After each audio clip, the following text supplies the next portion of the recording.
dostlar, bugün sizə boşanmış kişilər haqqında danışmaq istəyirəm. Bax, elə ətrafımdan bir misal çəkim. Mənim ətrafımda boşanmış kişilərin əksəriyyəti peşmandır. Və əksəriyyətində ortaq bir sözü var.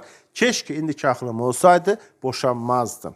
Bax, dedikləri ortaq bir sözdür. Keşke indiki ağlım olsaydı. Yenə deyirəm, ailənin qədrini bilmək lazım. Valla o dostdur, tanışdır, lap bacı qardaşdır. Bunlar hamısı bir yerə qədərdir. Bir yerdən sonra sabah yanını yerə qoyanda, yəni bölünü yerə qoyanda, sən qalacaq, sənin yanında olacaq tək bir dənə insan var, o da həyat yoldaşında, arvadında. Ona görə qədrini bilmək lazım.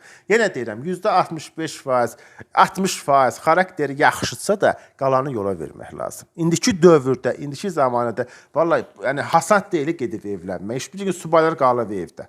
Subaylar qız tapamır. Qaldı ki, yəni boşanmış kişilər. Ona görə deyirəm ki, rəhmətli babamın bir sözü var. Deyir, özünü sevirsənsə, ailəni sevəcəksən. Çünki sənə qalan ailədir. Bax, yenə deyirəm, yəni insana qalan ailədir. Ailənin qədrini bilin.